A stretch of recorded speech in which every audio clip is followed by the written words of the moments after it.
Di situ bahkan para pendaki itu ketika ketemu, wah ini tempat, ya udah jangan lama-lama di sini, dan aura energi itu tinggi, gitu kayak tiba-tiba merinding. Karena itu kalau ketemu hutan seperti itu, pendaki biasanya langsung yuk jalan lagi di atas aja istirahatnya. Saya berdiri, ada ibu-ibu nyamperin Ki, datang dengan muka sinis, marah semarah-marahnya. Kamu ngapain di sini? Terus saya nggak bisa ngomong, cuma bilang minta maaf, maaf. Nah biasanya kalau ada yang hilang, itu kita harus memanggil namanya. Jadi kita panggil dulu namanya, nama panggilan akrabnya apa. Misalnya siapa, Awi misalnya kan. Nah Awi ini gak guna sih sebenarnya.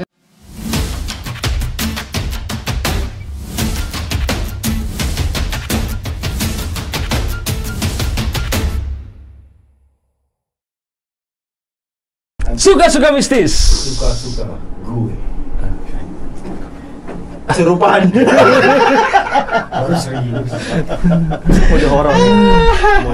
Aduh. Ya, masih balik lagi di suka-suka mistis, suka-suka gue. Ya. Di hari yang berbeda. Wow. Dengan baju yang sama. 3 hari kita Tapi Anda bohong.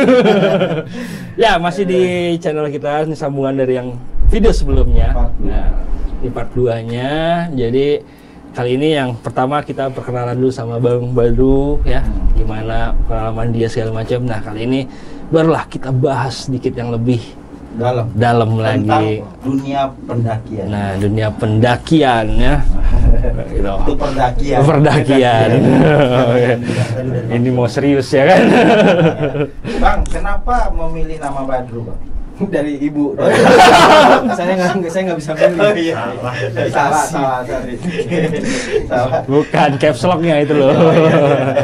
Kalau panjang itu bisa 5 jam, Pak. Oh 5 jam, gak usah dibahas Bang. Nggak usah dibahas. Makan waktu.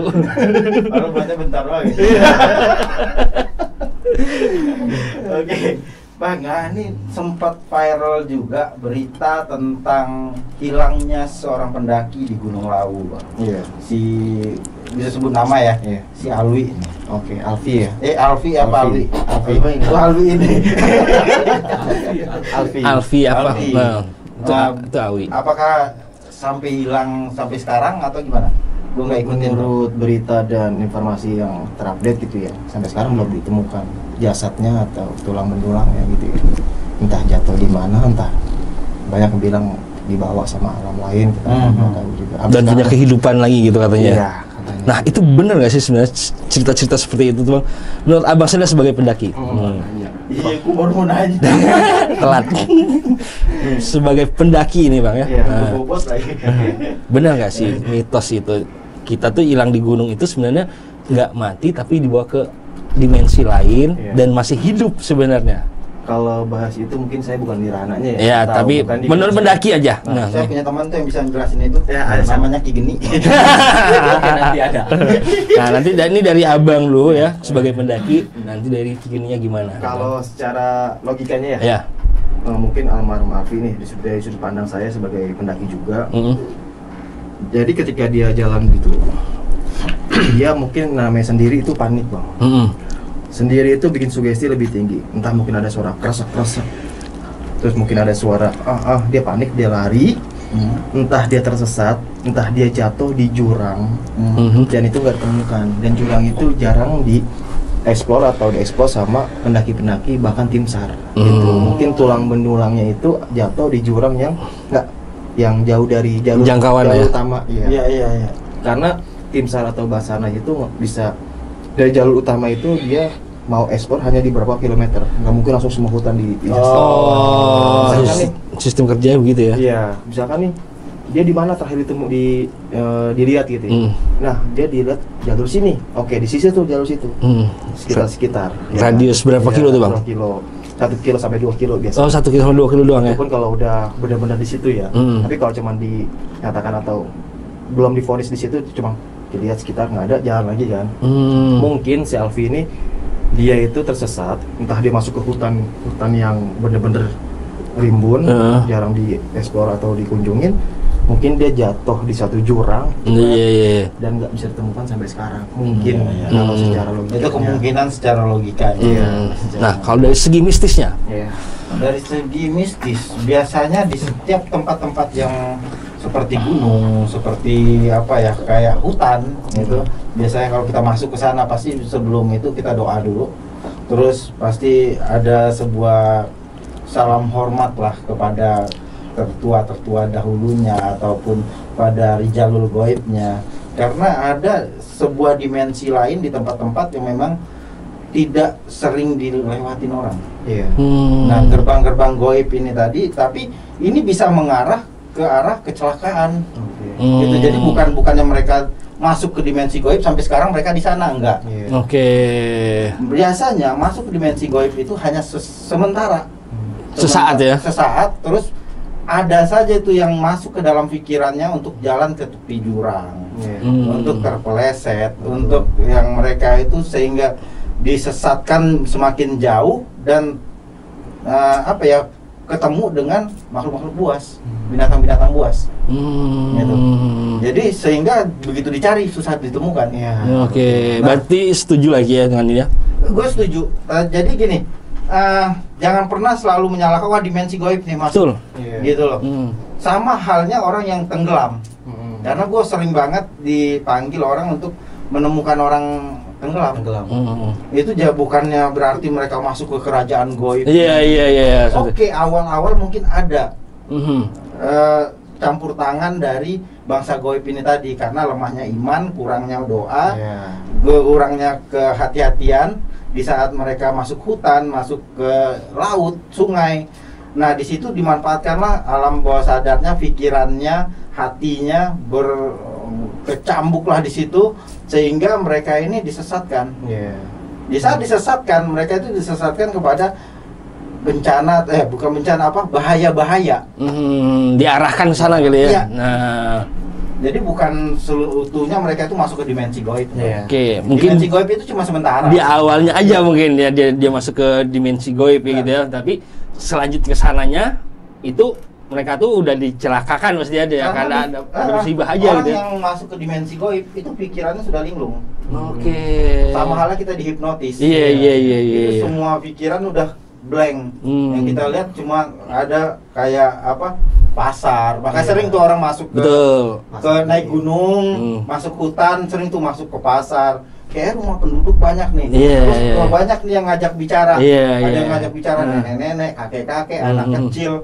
Banyak yang menyerupai bentuk-bentuk ini tadi sehingga pikirannya itu mulai teralihkan dari sadar. Alam bawah sadar. Nah, dimainkan alam bawah sadarnya sehingga mereka itu kayak ketemu sama nenek-nenek, jangan ke sana sini, ada petua-petua biasanya. Ada yang suruh udah duduk aja sana, makan nih katanya. Udah kita makan. Itu padahal cuman ini aja ya, kayak halusinasi kita aja ya itu ya. Panah itu. Udah kita makan, ujung-ujung teman kita udah kemana-mana nyariin. Kita di belakang pohon atau di belakang batu gede, orang nyariin. Dengan kuatnya energi dari tempat ini tadi itu yang menyelimuti sehingga kita tidak terlihat saat kita dicari. Gitu. Jadi hal-hal inilah yang harus diwaspadai, yang memang harus dipersiapkan matang-matang sebelum kita mendaki ataupun kita masuk ke hutan. Gitu. Berarti biasanya dari pendaki-pendaki ini ada titik di mana dia hilang konsentrasi kali Bang ya? Iya. Mungkin saat dia capek kali ya? Dari kronologi dari si Alfi ini ya, dia kan bercanda sama temennya, ayo siapa yang nyampe duluan, gua traktir, bahasanya kayak gitu. Akhirnya dia mungkin lari-larian lah. Ketika sendiri saya bilang tadi, ketika dia udah mulai ngerasa aneh, ini kok bukan jalan. Karena sendiri itu kan pikiran buntu. Karena tekanan juga Bang. Tekanan kita semakin tinggi, itu konsentrasi semakin tidak fokus. Itu benar. Akhirnya dia mungkin masuk ke hutan-hutan. Niatnya sih mau nyari jalan balik kali ya, cuma karena lebih masuk ke hutan yang lebih dalam. Kurang lebih seperti itu sih. Dan akhirnya dia jatuh dari jurang yang mana nggak ditemukan. Kan banyak tuh setelah beberapa puluh tahun kemudian ada tulang belulang di gunung-gunung. Ya, Oh, itu sering terjadi, Bang? Sering terjadi, sering ditemuin. Benar. Mungkin itu tulang pendaki yang dulu tahun Iya. hilang tahun kapan ya. Iya. Nah, Gitu. Jadi terselimutin ketutup tanah, tiba-tiba waktu berlalu mungkin kena hujan itu timbul. Oke. Tulang belulang. Nah, biasanya nih buat Ki Geni juga, kalau di gunung itu ada nggak sih ciri-ciri kayak gerbang goib atau segala macam itu bisa dilihat secara mata nyata gini nggak ya? Ciri-cirinya ada nggak sih ciri-ciri tertentu gitu? Nah, ciri-cirinya itu sebenarnya susah untuk kita mengetahui ini ada gerbang goib atau portal goib atau orangnya. Sama halnya kayak pernah kita bahas juga tentang kampung hilang. Kampung hilang. Kampung hilang itu jadi ada cerita dari kakek-kakek dulu, guru-guru gue dulu yang ngatain bahwa kenapa ada kampung hilang? Karena di zaman dulu ada sebuah kampung, banyak kampung-kampung yang dikunceni oleh orang-orang pintar. Betul. Untuk mengelabui dari penjajah. Oke. Maka dipasanglah portal Iya, ataupun proteksi. Pagar. Proteksi ini yang membuat penjajah itu masuk Nggak ngelihat ya? nggak ngelihat sampai akhirnya mereka mati kelaparan di dalam ini. Dan sehingga bisa dibilang korin ataupun jin-jin ataupun hodam ataupun yang ada di tempat itu menjadikan itu seperti tempat goib. Oke. Nah, jadi kayak kampung goib gitu. Nah, kalau dari pendaki sendiri, biasanya ada nggak sih ciri-ciri khusus? Wah, ini kayaknya agak aneh nih gitu kan, jalannya agak aneh nih. Sering nggak sih ketemu hal kayak gitu? Biasanya apa aja tuh tanda-tandanya? Pasar-pasarnya gitu ya. Nggak, kayak misalnya ini kan kayak Ki bilang kayak ada portal gaib, gitu. Biasanya buat para pendaki itu yang diwaspadai kayak ini hutan, itu tempatnya lembab dan banyak lumut Benar. gitu, dan seolah-olah ya mungkin makhluk-makhluk itu suka ya tempat-tempat seperti ini. Iya. Betul. Makhluk itu yang lebih suka kotoran, darah, tulang. Nah, di situ makan para pendaki itu ketika ketemu, wah ini tempat, ya udah jangan lama-lama di sini, dan aura energi itu tinggi, gitu kayak tiba-tiba merinding. Iya. Karena itu kalau ketemu hutan seperti itu, pendaki biasanya langsung yuk jalan lagi di atas aja istirahatnya. Oke. Dan banyak di tempat-tempat kayak gitu yang banyak yang cerita ngalamin kejadian seperti inilah, lihat sosok inilah, ketemu nenek-nenek lah, apalah makhluk-makhluk yang di situ. Makanya kalau saya pribadi ketika lagi jalan di tempat suasananya kurang enak nih, jalan lagi aja yuk. Kayak gitu. Pernah nggak bang? Buat menghindari aja. Pernah nggak bang masuk ke dimensi goib yang ngalami emang aneh banget nih tempat? Kalau itu pernah di Gunung Cerme, Ki. Oh, Gunung Cerme. Iya, itu tahun 2009. Itu saya masuk ke dimensi gaib, dan sampai sekarang saya nggak balik lagi ke Gunung Cerme. Karena ada Apa tuh kejadian yang ditemuin di sana? pasar. Jadi Masuk gini. tadi. Hah? Masuk tadi sama cerita Ki Geni kan biasanya manipulasi lihat pasar gitu kan ya. Saya ceritain ya. Ya. Jadi saya istirahat itu setengah 5, Ki. Lagi istirahat, fix saya berenam. Itu di gunung nggak ada. Sore itu Bang ya? Setengah 6 deh sore. Nah itu kan namanya Gunung Cerme kan dia berhutannya itu rimba. Iya. Rimbun banget, dan setengah 6 itu udah kayak jam setengah 7 lah. Saya Benar. istirahat, pejamin mata, Ki. Nah, tuh tiba-tiba itu saya langsung bangun di tengah-tengah pasar, Ki. Gitu. Oh, pas bangun. Pas bangun. Entah kayak di film, entah gimana ya, tapi tuh nyata banget. Ya, biasa gitu. Mereka memanipulasi pikiran. Betul. Saya berdiri, ada ibu-ibu nyamperin, Ki. Datang dengan muka sinis, marah semarah-marahnya. Kamu ngapain di sini? Terus saya nggak bisa bergerak, nggak bisa ngomong, cuma bilang minta maaf, gitu. Kamu tahu nggak? Ini tuh warung, kata dia. Itu tuh teman kamu kencing di situ. Itu warung, kamu lihat. Ya Bu, maaf. Dengan marah semarah. Tapi lu lihat bang, warung itu? Lihat. Jadi kayak zaman dulu si nenek itu pun kayak apa sih yang diikat gitu tuh kayak jilbab, yang setengah jilbab segini lah Bu. Yang apa namanya itu? Sadar. Bukan capek. Ikat pala yang Ikat pala. Iya. Terus kayak pakai Ciput-ciput gitu ya? Iya, kayak ciput gitu, marah-marah gitu sih. Saya cuma diem aja. Itu kata dia. Oh, saya ngeliat sekitar itu kayak kamar mandi yang masih tarik-tarik gitu. Iya. Terus kayak pasar-pasar, cuma diem aja. Kayak saya dikasih pemandangan, tapi saya nggak bisa ngapa-ngapain gitu. Kayak ke flashback ke zaman kerajaan Iya, kali Bang? betul. Oke. Nah, pas saya berdiri, di samping ada sosok bapak-bapak. Ngkongkong lah, kakek-kakek itu kisaran umur 60 sampai 70. Nyamperin, nyolek saya. Udah, langsung si bapak tuh ngomong ke ibu, itu masih inget sampai sekarang di pikiran saya. Udah dia mah nggak salah apa-apa dengan bahasa Sunda. Iya. Tapi saya paham apa yang dibicarain. Tetap si nenek itu namanya ibu-ibu ya. Ya mungkin laki paham lah. Nenek kalau ngoceh kayak gimana sih? Iya kayak gitu. Ya udah diajak jalan terus sama si nenek. Saya bertiga nih yang sakit tangannya begini di belakang terus. Dia pakai jubah putih gitu. Nah jalan itu kata si nenek. Ini saya dikasih tunjuk. Ini warung. Ini tempat orang wisata. Ini tempat gini gitu. Tapi zaman dahulu banget. Pakaian kembang semua itu. Ramai itu Mas? Rame. Penduduknya ramai tuh ya? Rame. Nah pas itu saya tawarin makan makan minum sama si ibu tapi dengan sinis kata si kakek-kakek itu kata kakek gitu jangan. Iya saya nahan lapar panas saya minta ampun. Nah pada akhirnya saya datang nih kayak pohon gede diajak ke situ. Nah si kaki gini ngomong biarin aja, biarkan dia pulang, orang ini orang baik kata si kakek gitu. Dia nggak salah apa-apa ngomong gitu. Tetap si nenek kayak dia kayak negosiasi ya, ini masih ingat banget di pikiran saya. Negosiasi ya udah silakan dia pergi tapi jangan sampai dibalik lagi ke sini kata si nenek itu gitu. Kalau dia sampai balik lagi, iya kalau sampai balik sini lagi jangan salahkan kami kalau dia hilang atau mati di sini. Kakek langsung diam gini kan senyum. Terus kakek langsung belakang saya, tangannya belakang nepok begini, dia ngetok. Langsung saya sadar. Wah tadi gua di mana tuh? Nah teman-teman tuh udah pada panik semua tuh bang. Eki di samping tenda. Udah. Nah Dru, lu bangun. Iya. Astagfirullahaladzim, langsung pada baca doa bareng-bareng. Masuk pasar setan lu ya? Iya. Teman ada yang ngerti nih orang Kabupaten. Emang terkenal ya. Terus, Dir, lu kencing situ ya? Iya tadi. Bir, lu situ ya? Iya. Yang saya tunjuk tuh bener yang dibilang nenek-nenek itu. Padahal saya nggak tahu yang diomelin nenek. Padahal abang nggak tahu nih mereka kencing di situ ya? Nggak tahu. Oke. Ya kita nggak salah, lu nggak salah gitu kan? Karena kita nggak tahu. Iya. Dan sampai situ ya udah, baca doa.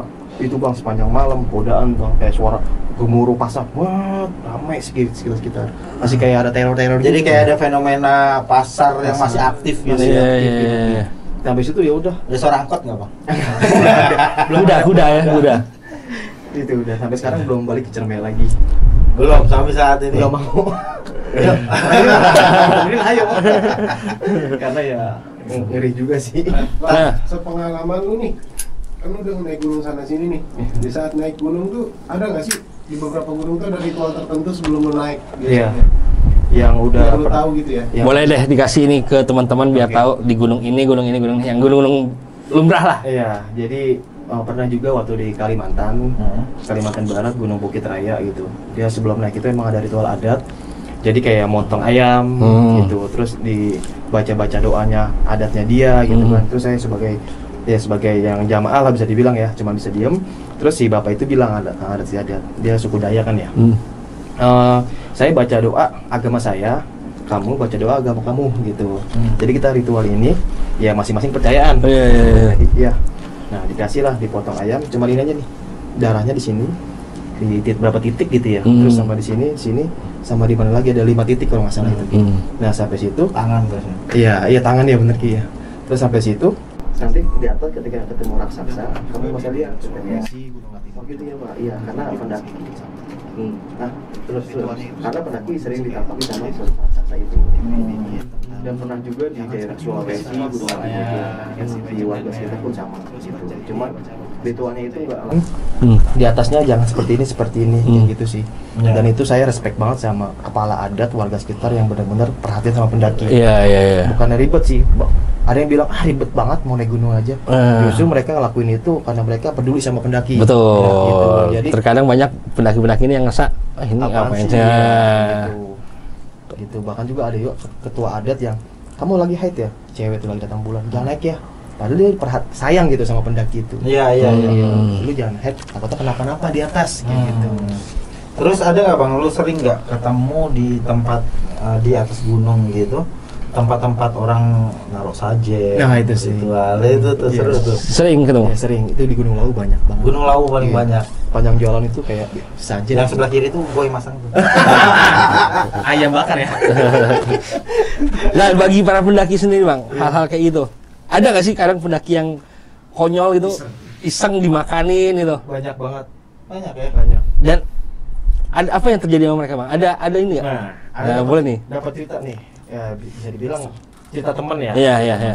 Setelah makan itu sampai rumah kayak orang sepelong. Oh, bengong. Oh, Gitu. oke. Itu dia makan sesajen yang di Gunung Lawu. Tuh guys ya, Kayak buat gitu. kalian tuh. Mungkin ya Hati. secara ini nggak suka kali ya. Ya, intinya kita Nggak ngerti juga deh. sebagai orang awam lah yang melihat sesajen seperti itu harusnya lebih menghormati lah. Iya. Karena Iya. kan orang-orang yang punya kepercayaan masih menggunakan sesajen itu kan harapannya itu kan seperti doa, Bang. Mm-mm. Jadi sesajen itu doa. Mm-mm. Sebuah hantaran doa yang mereka serahkan kepada leluhur, kepada sang pencipta, sang yang widi ataupun yang lainnya. Terus tolong saling menghormati aja lah. Iya. Iya. Mau kita agama apa, keyakinan kita apa, jadi benar. kita yang orang, oh mereka kepercayaan seperti ini. Betul. Ya kalau sebenarnya kalau lu mau makan ya terserah makan. Iya. Kalau lu misalnya tapi dengan niat Niat. bukannya Nyepelein ya kan. Nyepelein. Wah, ini makan enak nih ya kan. Ada yang udah laparan banget, Baru. Silakan mulai. nggak masalah. Kalau dia nantang kayak apaan sih? Ini gua makan nih. Saya nggak dimakan, gue yang makan lah. Nah, buat siapa gitu. kali nggak jelas kayak gitu. Mungkin Gitu.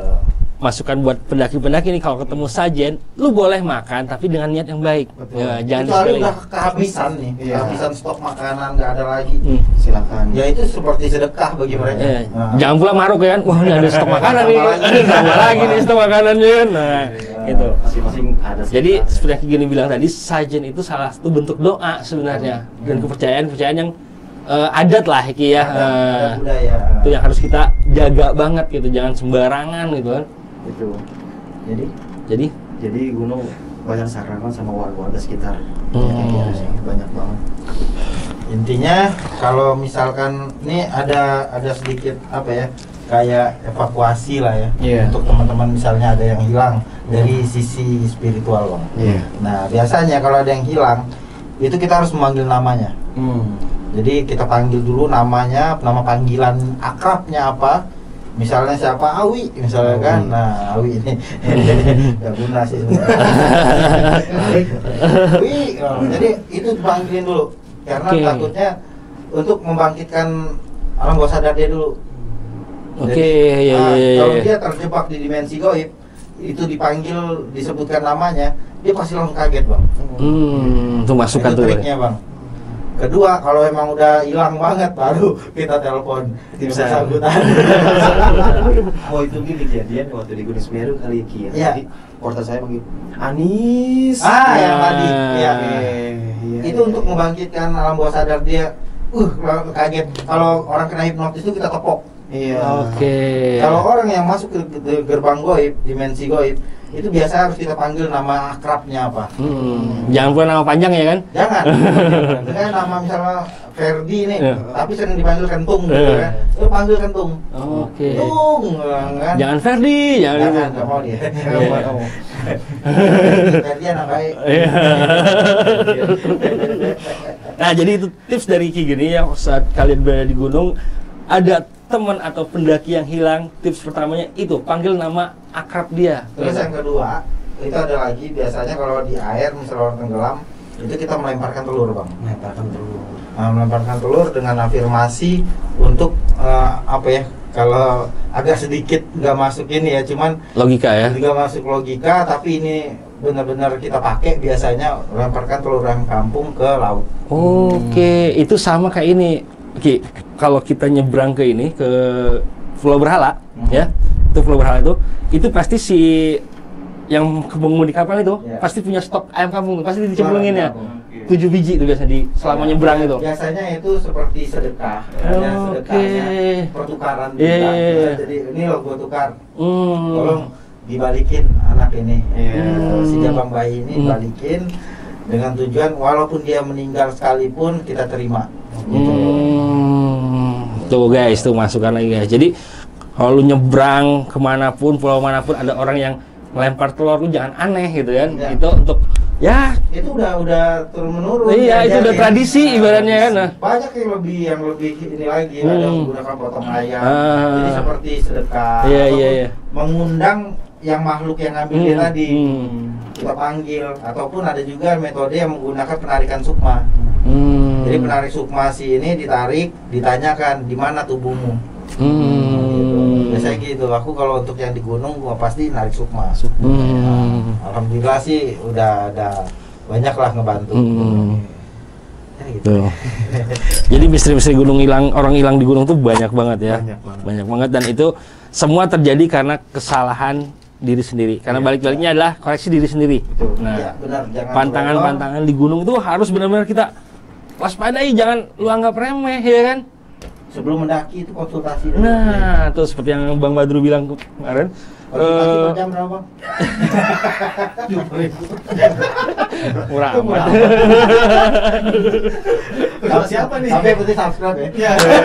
Nah, jangan lupa guys ya. Kalian bakal bisa temu lagi keseruan-seruan cerita-cerita pengalaman-pengalaman mendaki di channelnya Bang Badru. Apa Bang channelnya Bang? Badru Caps Lock. Gampang, Badru Caps Lock.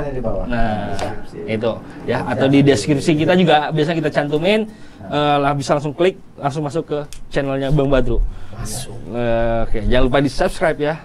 Nah, jangan lupa juga buat teman-teman ya, sekali lagi ya, klik link deskripsi kita ya kan, ada saweran tuh ya kan, nah, saweran tuh jangan lupa ya, sawer terus pokoknya ya. Bersedekah untuk channel kita, biar channel kita lebih berkembang lagi. Oke. Akhir kata, Gua Patra Baraja. Saya Badru Caps Lock. dan gue Ki Gini seperti Pamit undur diri. Cus.